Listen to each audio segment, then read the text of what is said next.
Alright, so what we're going to do now is we're going to just start adding in some of the little finer details. So when we're thinking about our composition, I'm not really too worried about these small little things, like little panel lines, little bolts, panel lines, cuts, anything that really doesn't necessarily need to be big and structural. It just kind of adds that final level of detail. So we can really experiment and play around with different ideas at this stage. So don't be afraid to erase your stuff or completely redo it. So I want to be careful not to make it look like too much like a frowny face. So just kind of playing around here, just seeing what kind of lines kind of appear, kind of pull themselves out. And my key here is I'm trying to not make them too bold, not to be too much attention.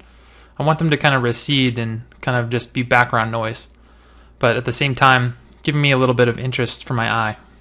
So I felt like those bolts were a little bit too kind of just noisy. Again here I'm just kind of going with the slitted kind of lightning of the design look. So coming in here, just kind of adding these little cut-in panel lines and then kind of just softening them up. Just feels pretty nice to me. So just kind of coming in, to paint them in, and then kind of painting a shadow and a highlight. Just see how it feels. And here, I'm just kind of placing in some little dots that represent little bolts. And again, just separating kind of the arm and the leg from the torso, just so we get a little bit better of a definition of what's really going on.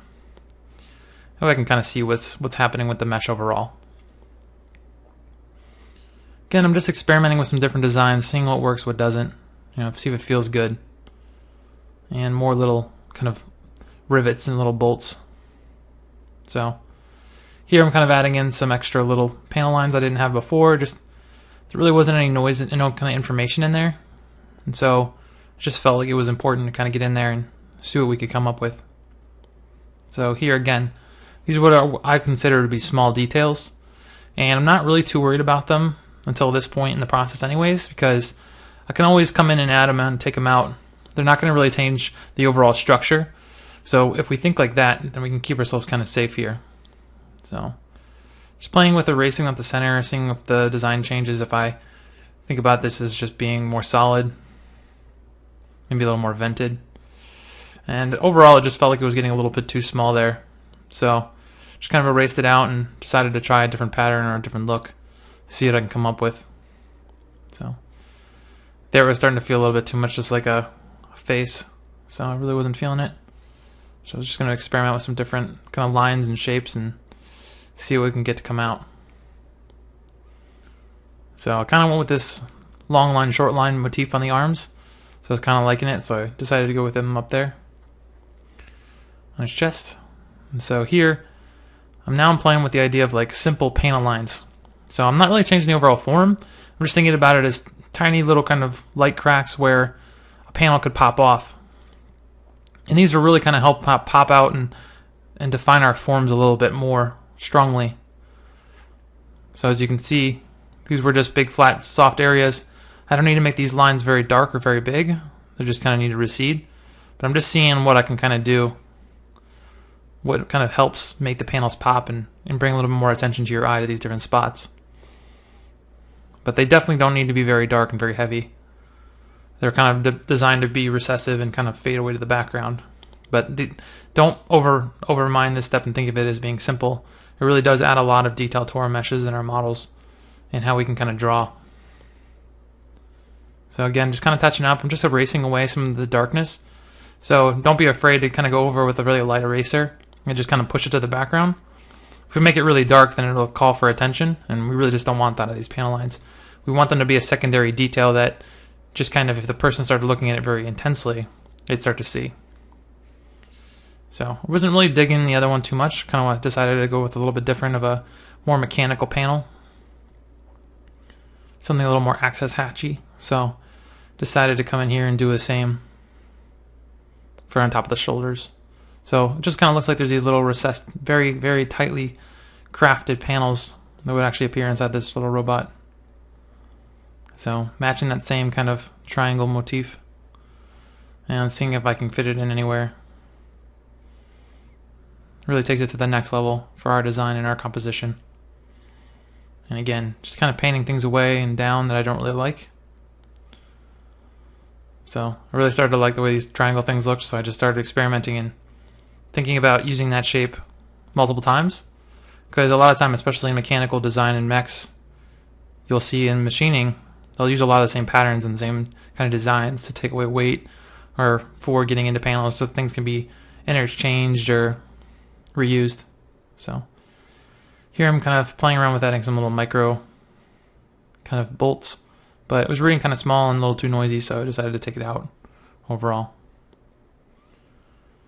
And here I'm just kind of adding some texture and some panel lines, adding some more contrast and some different bolts, starting to play around with some ideas. Some very, very tiny bolts around the face, just to kind of give a little more structure. But at a far distance, you really can't even tell that they're there. So here I really wasn't happy with how much contrast there was in the inner chest. And so I'm just kind of going around and I keep like just looking at the current stage we're at and deciding if things are not dark enough or too light, and kind of just coming in here and using another just layer and kind of just painting in some shadows, and then coming in back over and kind of adding in some highlights, and keep pushing it as far as we can get it, because it really does help our overall model kind of stand out. So kind of went a little bit too far with it, decided just to pull it back. And so just kind of pulled up the middle levels to try to get a more of kind of an even composition. As you can see now, not a lot of stuff is hidden in the shadows. We're not losing it in pure blacks. So using the exposure tools is very handy inside of Photoshop as well, to kind of see where we were and where we're going. So getting some of those mediums that aren't blown out, but getting those lows and those highs back in is very useful. So coming in now, adding some more little shadows behind some of the wires and pipes. And I'm just going to get a little bit of a cast shadow, so it feels more like that wire is casting a shadow on itself and on the arm below. So again, making sure we really pay attention to how panels are overlaying each other and how they all affect. Here I'm coming in and I'm just kind of painting a little bit of a color difference on some of the little panels. This just helps them pop a little bit more and kind of bring a little bit more attention to it, just to give a little surface information and detail as well. And then just kind of play with it. It should just be very faint, but even a little bit, just a slight change can make a big difference. So again, trying to get in contrast, trying to push and pull to get them dark and light enough in the overall model. So I really wasn't happy with how much contrast there was in the chest. It was reading too light. So I'm just using some darker colors to kind of come in here and start pushing things back and pulling things forward using our darks to lights. And again, even though we've moved on and past the color and stuff, you still don't be afraid to go in and start painting in some different information and detail even later in the process. So here, to get a little bit more of a realistic look, I'm just overlaying just kind of a noisy metal texture. And I'm actually going to just use the outline of the robot to use it as a mask. And then I'm just going to crop down, and what I've done is now I have kind of just like a spitty metal. And I'm going to, in my mask, made everything black. And I'm just going in white and kind of painting in where maybe kind of dirt and speckled kind of junk has collected, so maybe some rust. So a lot on the bottom side and the feet. And this gives us just a little bit more realism. The robot isn't 100% perfect. And now I don't have to manually come in and try to paint in all these little rough detail spots. I kind of get it for free with just this texture. And what's awesome about it is because it's on its own layer, I can kind of come in and paint out where I don't want it or paint in where I need it. So just continuing, kind of adding some more highlights. This hand was kind of hitting too close to the leg behind it, so I really kind of just wanted to bring it out a little bit more bold. And this is a little bit more of an artistic kind of graphic design style, so I'm trying to pull it back a little bit so it's not so bold. But in realistic rendering, we really wouldn't add that unless there was a really bright kind of middle highlight coming off of the edge of the arm. But it really does help it kind of just stand out against the leg, so we can get a little bit better of a separation. So just pulling it back. And again, just coming in, some of my highlights that we had done before are starting to kind of fall behind and kind of fade out. So coming back in and kind of hitting some of these edges just to give it a little bit of lighting really helps kind of pop it from the background and pop the surfaces from each other as well. Really kind of giving us a nice kind of fun graphic-y kind of look to our style. So the chest was reading kind of flat, coming in just kind of painting in a highlight. You can see instantly your eye just kind of wants to grab there. So kind of coming in the face, seeing what edges might be hitting by light, playing with it, giving a little bit of detail. Again, on these far legs, they're kind of a shiny pipe, so kind of a little bit of a specular highlight. And the same, the light kind of bouncing off from above onto the shoulder rests. And again, around the hands. Just to kind of bring some more attention. Just this outline is a little more graphic, like I said, not as realistic. So if you really wanted more realistically rendered mech, you might want to avoid this stage. But if you kind of pull it back and kind of underpaint it, you can get a pretty nice like effect by just doing this simple pass. Even pulled down to like 10% opacity. So here I'm kind of painting it in, and then I'm going to just paint it out so it's not so intense. And it can really give us nice results. So I'm looking for anywhere it's kind of just would be hit by a little bit of this reflective metal. Just to make it look interesting. Just checking, seeing if there's anything else I can do.